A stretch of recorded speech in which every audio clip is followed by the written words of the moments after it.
kádé ó pẹ́ lórí o. kí bàtà pẹ́ lẹ́sẹ̀. kádé ó pẹ́ lórí bàbá. kí bàtà pẹ́ lẹ́sẹ̀. kẹ́sìn ọba ó jẹ́ kó pẹ́. kírùkẹ̀rẹ̀ máa pọ̀ sí i. ikú bàbá yèyé His Royal Majesty ọba Engineer David Ọláwùmí Ọlọ́fínládé Ọlọ́fin Ajíbárúrú 2 ọlọ́jà ọ̀wà of Owatedo-Ekiti Òṣùmàrè 1 bàbá kẹ́ẹ̀pẹ́. kádé ó pẹ́ lórí o. kí bàtà pẹ́ lẹ́sẹ̀. kádé ó pẹ́ lórí bàbá. kí bàtà pẹ́ lẹ́sẹ̀. kẹ́sìn ọba ó jẹ́ kó pẹ́. kírùkẹ̀rẹ̀ máa pọ̀ sí i. kẹ́sìn ọba ó jẹ́ kó pẹ́ o. kírùkẹ̀rẹ̀ máa pọ̀ sí i. ikú bàbá yèyé kírùkẹ̀rẹ̀ máa pọ̀ sí i. ìdọ̀bálẹ̀ ńlá kọ́ba ládé. ọkọ olórí ọpẹ́yẹmí ọkọ olórí abọ́sẹ̀dé bàbá ṣe bẹ́ẹ̀ ó lé lọ́dún kan sí. happy birthday to you sir, congratulations kẹ́ẹ̀pẹ́ láyé, long life and prosperity bàbá tẹ́ni adé. ikú bàbá yèyé bàbá dé oyè adániwáyé ò ní fèyí ṣòpin. kádé pẹ́ lórí o. kí bàtà pẹ́ lẹ́sẹ̀. kádé pẹ́ lórí bàbá.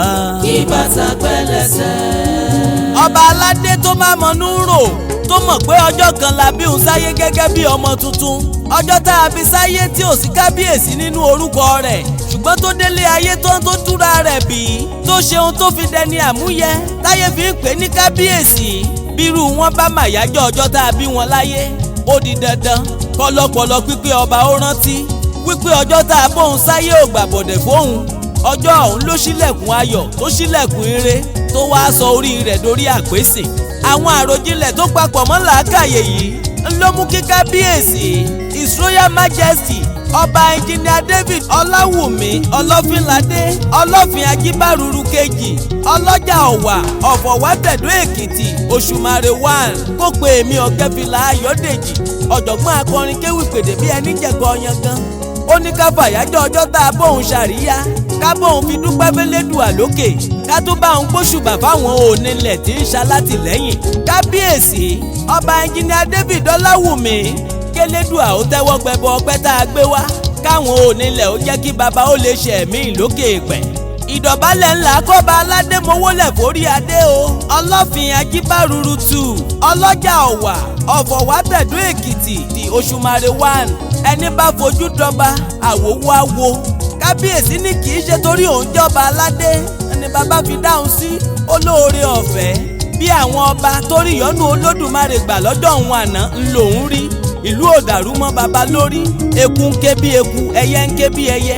nílùú Owatedo-Ekiti ọmọ èèyàn ń fọhùn bí èèyàn. èmi la ò ní yọ̀ sí His Royal Majesty ọba Engineer David Ọláwùmí Ọlọ́fínládé ń dúpẹ́ lọ́wọ́ ọ̀dániwáyé bẹ́ẹ̀ ló ń kan ṣáárá sẹ́lẹ́dùà lókè. kábíyèsí káwọn onílẹ̀ ó jẹ́ kẹ́ ẹ jẹjẹ ará wájú lọ, kẹ́ ẹ gbó kẹ́ ẹ tọ́, kẹ́ ẹ bá wọn dàgbàdàgbà bí ará òwúrọ̀, kẹ́ ẹ fọwọ́ páwú fèrèkì gbòbì, kẹ́ ẹ gbó kẹ́ ẹ tọ́ bí àwọn àgbàkàngbà kan ọjọ́ òun àná tí wọ́n gbogbo fọmọ owú ṣóńdè nífẹ̀ẹ́. ó di dandan kí n bá kábíyèsí délùú Owatedo-Ekiti tá a gbébi lọ́mọ tó jọba lé lórí Owatedo-Ekiti. ẹ̀yin gangan lọ́wọ́ àgẹ̀ní ará mi yùnkẹ́ ọmọ asíndẹ lórí ohun gbogbo. ẹ̀yin lọ́wọ́ ọ̀ṣọ́ ọmọ aróbò kan tètè joyè ọmọ aróbò kan ṣẹyẹ. ẹ̀yin gangan lọ́mọ ọ̀wà ló ti ń bọ̀ ó wá dẹ́, ọ̀wà ló ti ń bọ̀ ló wá bàbà, ọ̀wà ló ti ń bọ̀ ló mẹ́gún kékeré lọ́wọ́, eégún kékeré tòun ti ṣàwòrò lẹ́nu nílé ọba.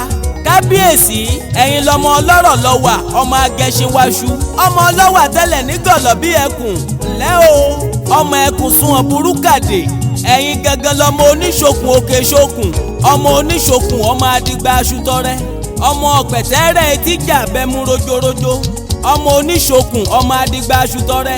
ẹ̀yin gangan lọmọ àlàfún pìnì bọ́dọ̀ ọ̀nì gánágáná ìrèkété ayé ṣíṣe ọmọ ẹgẹmu bíi ti àlà ọmọ ọlọ́jà kan ná bí ọrún jèrè àpò mẹ́fà ọmọ pẹ̀tẹ́rẹ́ etíjà bẹ́mu rojorojo ẹ̀yin gangan lọ́mọ amúlékandò bí òṣùmàrè àwọn bàbá yín lọ́mọ amúlékandò mọ́ṣẹ̀yọnu omi ọmọ onílé èròyà yó onídélé àbárin kansẹ̀ àfi kéèpé bí ẹ lọ ọmọ olúwa níwájú ọmọ ọba lùfọ́n lẹ́yìn àwọn bàbá yín ni ọmọ ọba má wá gbówájú ọmọ ọlọ́wà má fàtì ọmọ ẹdun márìn orí ilẹ̀ ọmọ ẹdun márìn orí omi ṣe bí nílé àwọn bàbá yín ni ẹ̀yin gangan lọmọ olókè méjì takọ́tabo ọmọ ọlọ́rọ̀ lọ́wà ọmọ ẹ̀rín pẹ́ kò ní mọ́dẹ́ ìran ìwọ̀fà wọn ò gbọ́dọ̀ joyè lọ́wà ìwọ̀fà tó bá wá ṣe bẹ́ẹ̀ tó joyè lọ́wà iṣẹ́ ẹrú ló máa ṣe nílé bàbá tá a gbé bí ọ ọmọ ẹlẹ́sẹ̀ kan wọ́ tiri wọ́ ọmọ ẹlẹ́sẹ̀ kan wọ̀wọ̀ tiri wọ̀ ẹsẹ̀ ògbèjì lóde ọ̀wà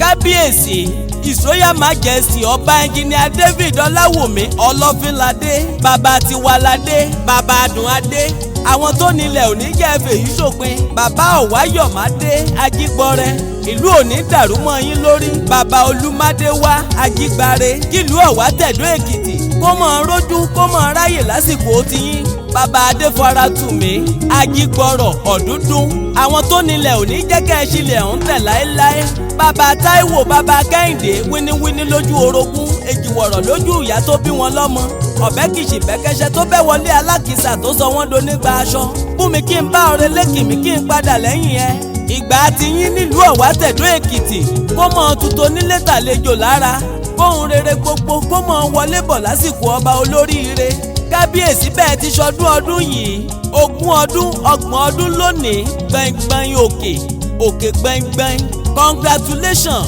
àṣeyìí ṣàmọ́dún kábíyèsí àṣàmọ́dún ṣẹ̀mí lókè pẹ̀.